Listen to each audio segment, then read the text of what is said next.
Waiting for the best deals? Spring Black Friday savings are here. Shop early access now at Blinds.com and save big on new custom window treatments. Blinds.com makes upgrading your window treatments easy with free virtual consultations, free samples sent to your door, and professional measure and installation services. Plus, you always get Blinds.com's 100% satisfaction guarantee. Shop Blinds.com's Spring Black Friday early access now. Save up to 40% with minimum purchase, plus a free measure. Rules and restrictions may apply.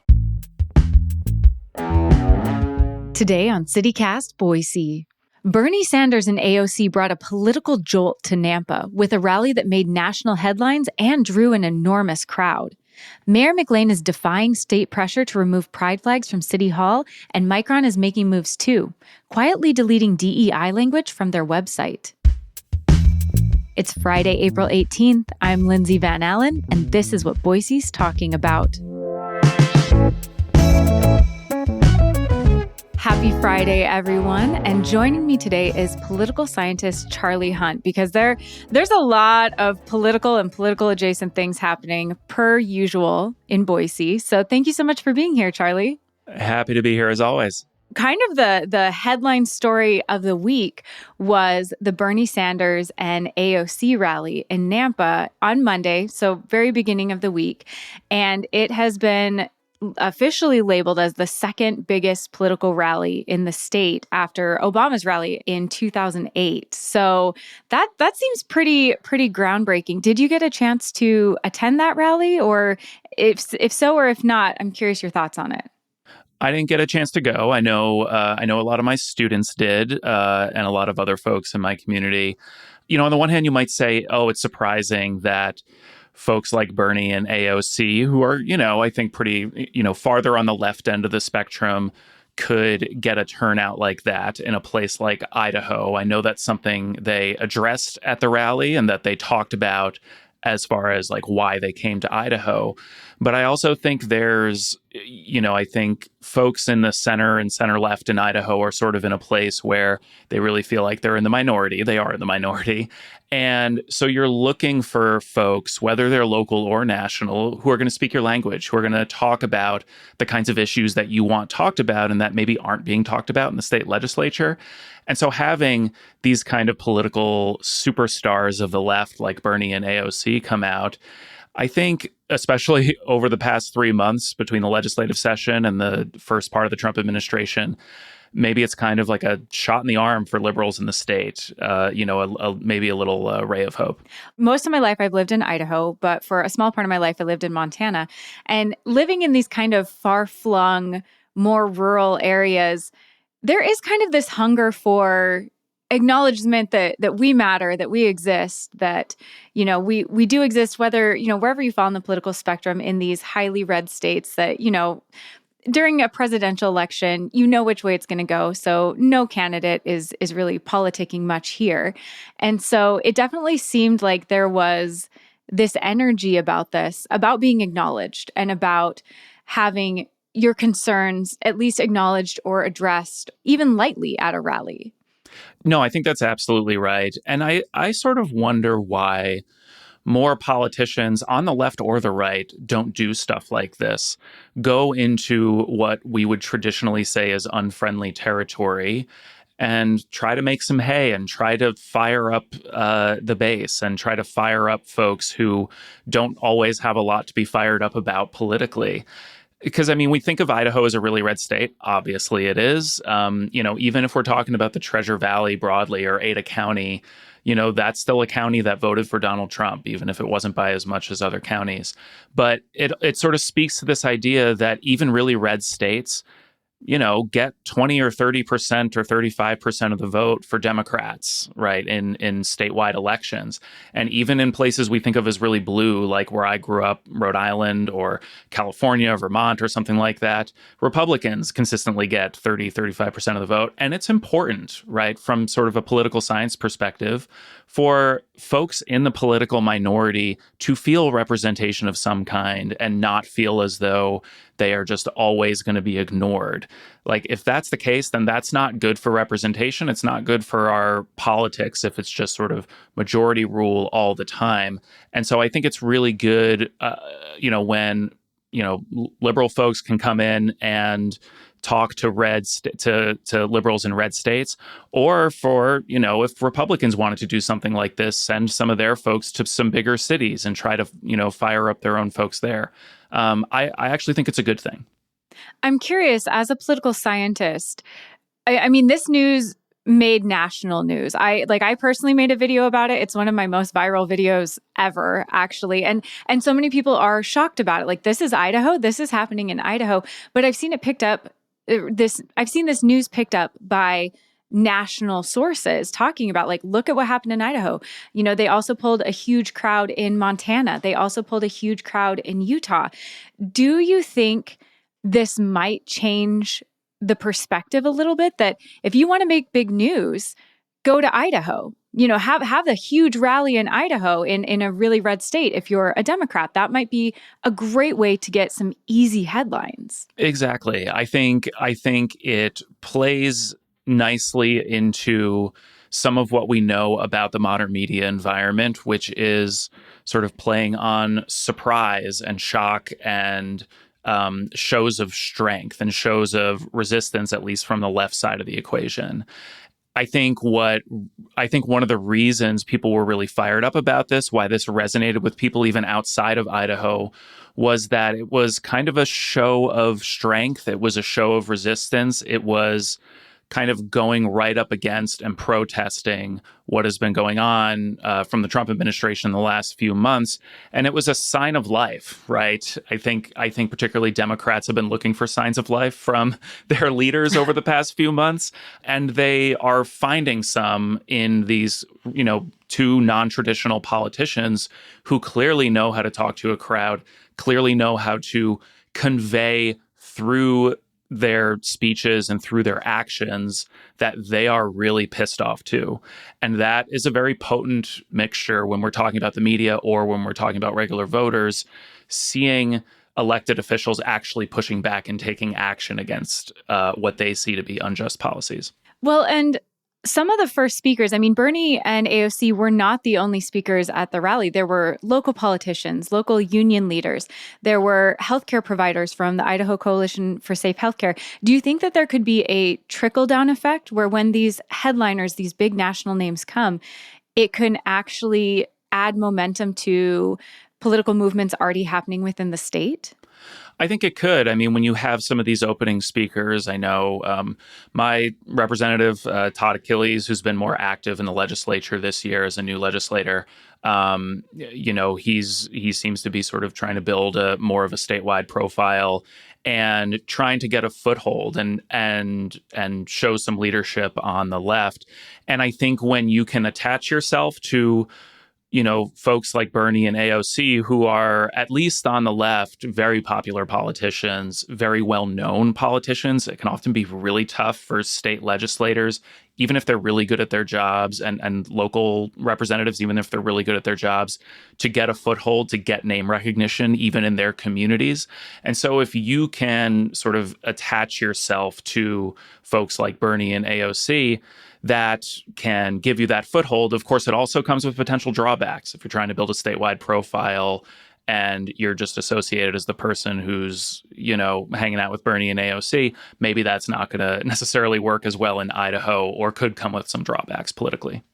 Another topic that is a little closer to home, a little more just Boise based, but definitely steeped in politics, is the issue with flags in Boise. And the state legislature passed a law saying that municipalities could only fly certain authorized flags, the U.S. flag, things like that.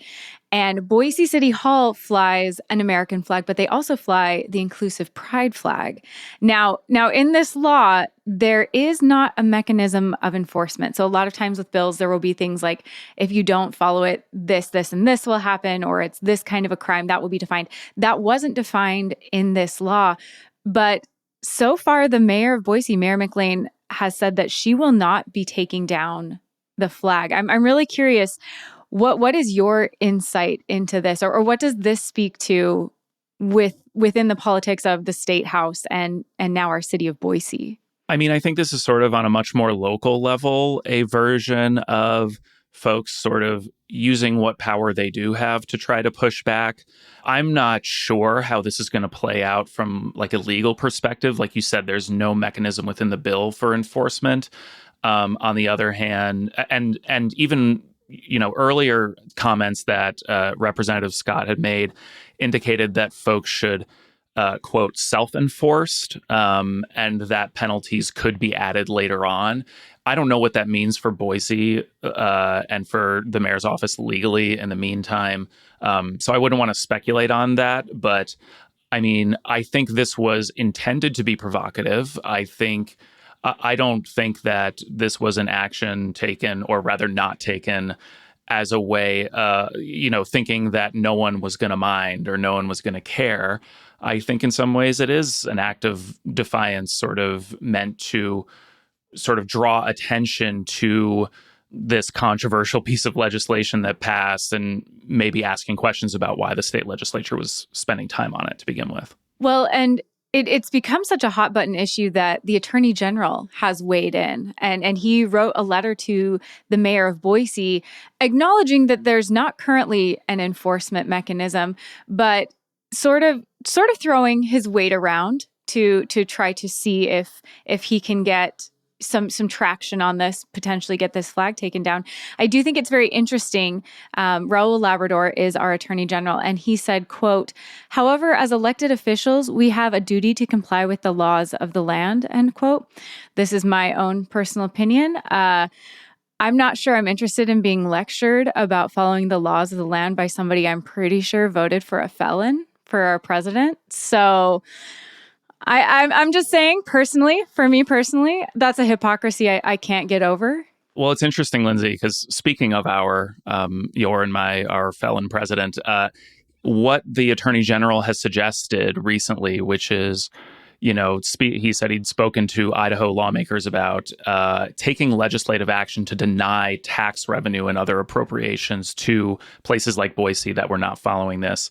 Whether that's something that would have to wait till next session, I'm not sure about, sort of legislatively speaking, but it's a similar tactic to sort of what we've seen at the federal level with President Trump. We've seen the actions he has taken with, universities like Harvard and Columbia, who have not sort of come to heel on DEI policies and things like that, and denying them federal dollars as a result.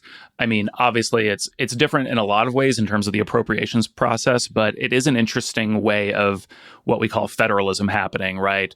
The federal government sort of impinging on the state government and throwing their weight around there, state government throwing their weight around with the local government. So it's interesting to see those tactics being used in a situation like this where there's not traditional enforcement mechanisms.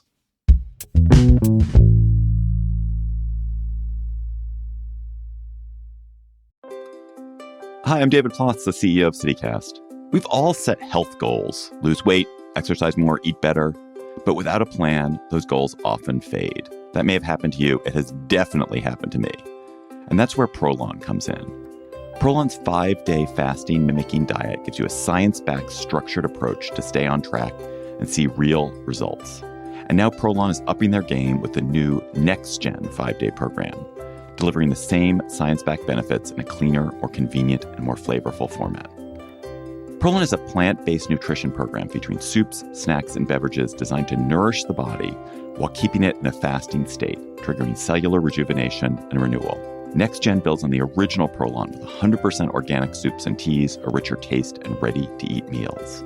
Developed over decades at USC's Longevity Institute and backed by top U.S. medical centers, Prolon has been shown to support biological age reduction, metabolic health, skin appearance, fat loss, and energy. I've been doing the 5-day program, and I feel so much better. I really enjoy the tasty energy bars, the snacks and soups, and the fact that I can enjoy meals, even though the calorie count is super low. The flavors and textures are excellent. An olive oil snack here, broccoli and quinoa soup there, hibiscus tea, a yummy nut bar. It's got the benefits of a 5-day fast, but doesn't have the challenge of doing it with pure liquids. It's a system reset. And also, I know this sounds funny, but it's not. The packaging and directions are fantastic, clear, and well-organized and thoughtful. For a limited time, you can be first in line to experience the new Next Gen at special savings. Prolon is offering CityCast listeners 15% off site-wide, plus a $40 bonus gift when you subscribe to their 5-day program. Just visit prolonlife.com/city. That's PROLONLIFE.com/city to claim your 15% discount and your bonus gift. prolonlife.com/city. Last week was our first playoff game, and my plaque psoriasis was so itchy under all my gear. Sometimes just thinking about scratching could take me out of the moment. And then my doctor told me I could get clearer skin with a pill called Otezla. Otezla apremilast is a prescription medicine used to treat adult patients with plaque psoriasis for whom phototherapy or systemic therapy is appropriate. Otezla can help you get clearer skin after just 4 months. Okay, ready for the next game. Talking to my doctor about a pill was a total game changer. Don't use Otezla if you're allergic to it. Get medical help right away if you have trouble breathing or swallowing, swelling of the face, lips, tongue, throat, or arms. Severe diarrhea, nausea or vomiting, depression, suicidal thoughts, or weight loss can happen. Tell your doctor if any of these occur and if you have a history of depression or suicidal thoughts. Live in the moment. Ask your doctor about Otezla. Call 1-844-4-OTEZLA or visit Otezla.com for prescribing info about cost, and more. Speaking of DEI, one local company that is no longer, literally speaking of DEI, seems to be Micron. And there was a really interesting Boise Dev article that reported that on their website, Micron used to have a page that was labeled diversity, equity, and inclusion, listed as one of their values. And now that's been changed to global culture and workforce. Charlie, I am really curious. Do you think this is preemptive compliance because of language from the Trump administration, because of what we've seen happening with the Trump administration? You know, it's hard to say for sure. Micron did not comment on these changes publicly. And so, we're not sure what the motivation is behind it. It does match what we have seen from a lot of other organizations, whether we're talking about colleges and universities who haven't wanted to face the same kind of cuts that we just talked about that places like Harvard and Columbia are facing, with companies that are still trying to do business with the federal government. In Micron's case, right, there are, we can talk about whether it was a good idea or not to get rid of this language, but from their perspective, they have good reason for wanting to stay in the good graces of the Trump administration and of the federal government generally, given the amount of sort of economic turnover that we have been seeing as a result of the CHIPS and Science Act that was passed back in 2022. So, you see these major corporations like Micron sort of following the prevailing winds of politics in terms of what can help them. And, it can sound selfish, but in fairness, it's also what they're supposed to do, right? To maximize their value and be attractive to shareholders and investors and the federal government, right? And if the stock market of the last few weeks is any indicator, the state of the economy, really significantly depends on things like the president's mood, his administration's mood. And so it's not crazy for Micron to be sort of adjusting their situation in response. President Trump has been pretty vocal about the CHIPS Act. I mean, he went so far as to say, quote, "We're not giving them any money. Your CHIPS Act is a horrible, horrible thing.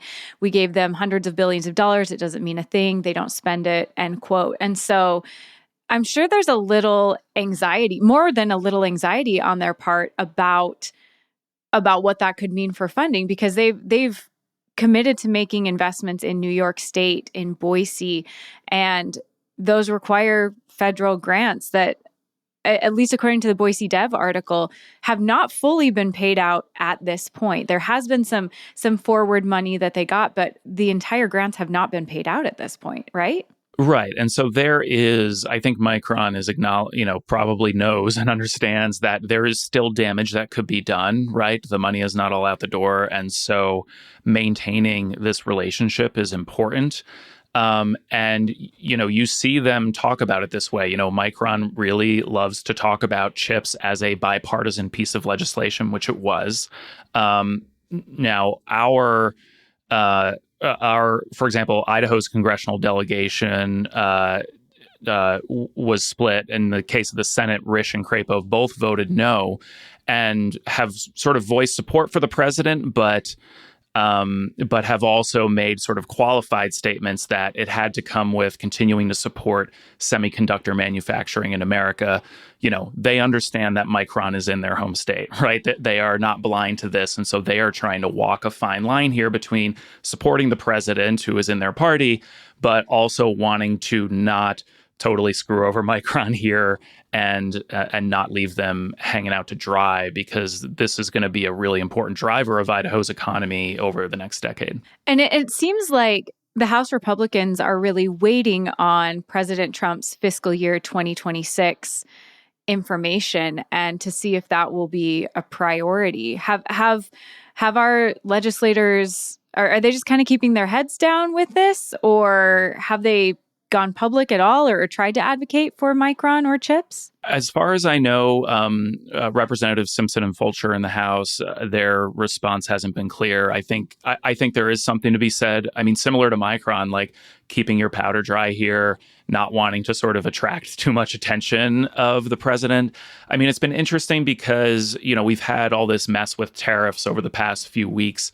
And that's sort of one way of attacking the sort of semiconductor industry in terms of, or like attacking this problem of, you know, taxing other countries and keeping those chips out and things like that.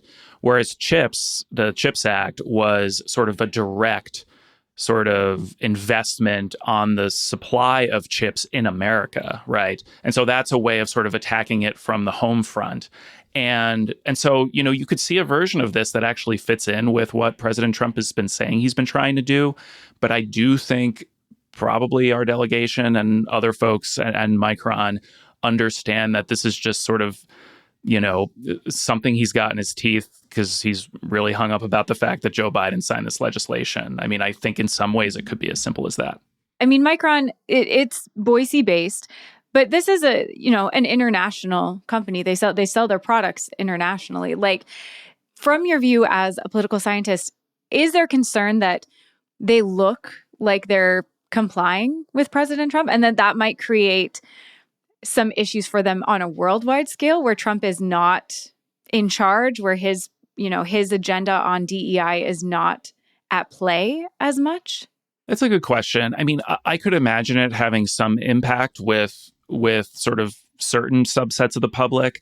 I think on the business side, probably Micron and their subsidiaries and their competitors and other folks in that space understand what is happening here and what they are trying to do, and that, you know, maybe a lot of these companies are trying to sort of make a head fake away from DEI without, and sort of getting language off the website or some of this other stuff, do these sort of soft fades away from DEI without completely upending their companies and changing policies when they would prefer to focus on other things. And so maybe Micron is sort of just seeing how much or how little they can get away with here.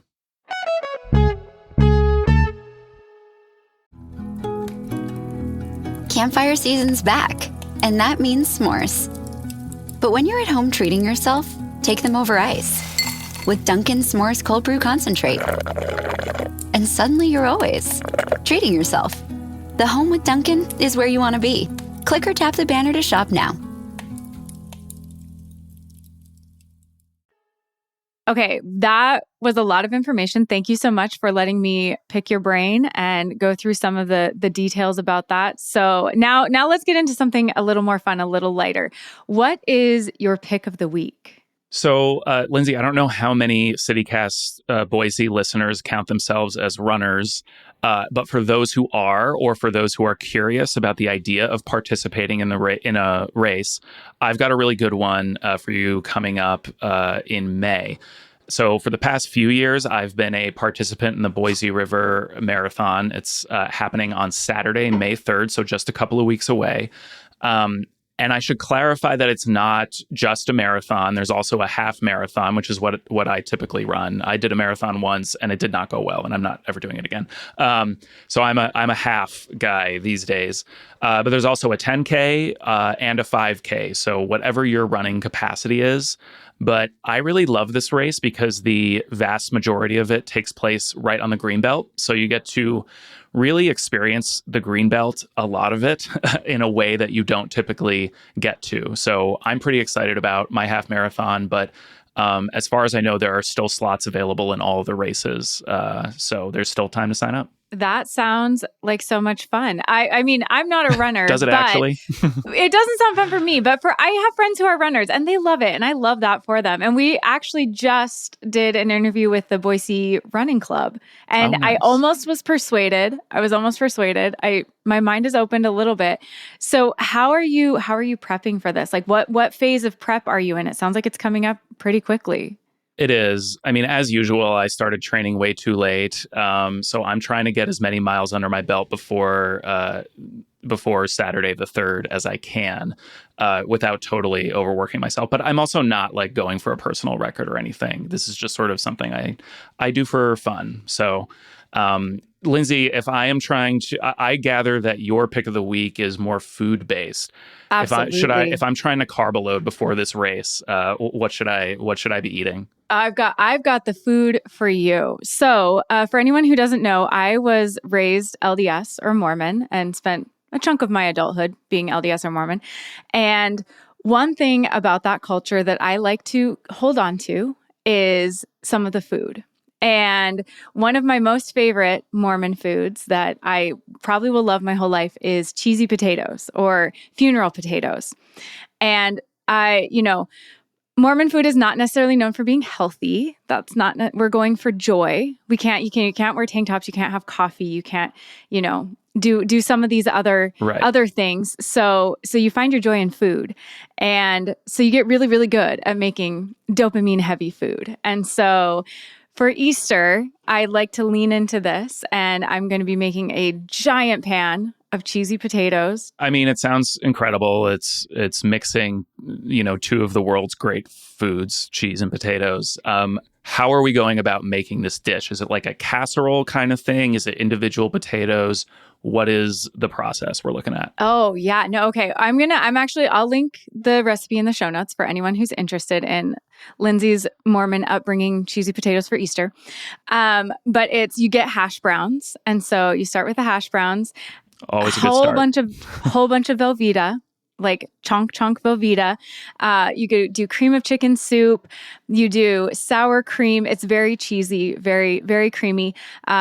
You're also going to be doing like garlic powder. You add some spices in there. And then there is controversy. Some people like a crispy topped funeral potato.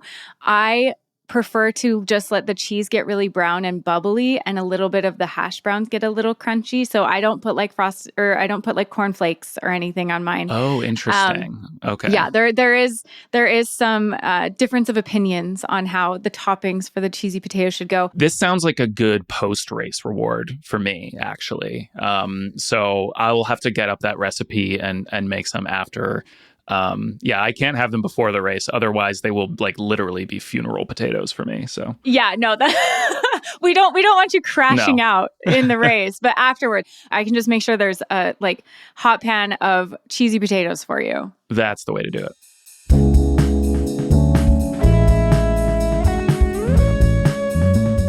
That's all for today here on CityCast Boise. The show is produced by Evelyn Avitia, Frankie Barnhill, Elizabeth Kama, and me, Lindsay Van Allen.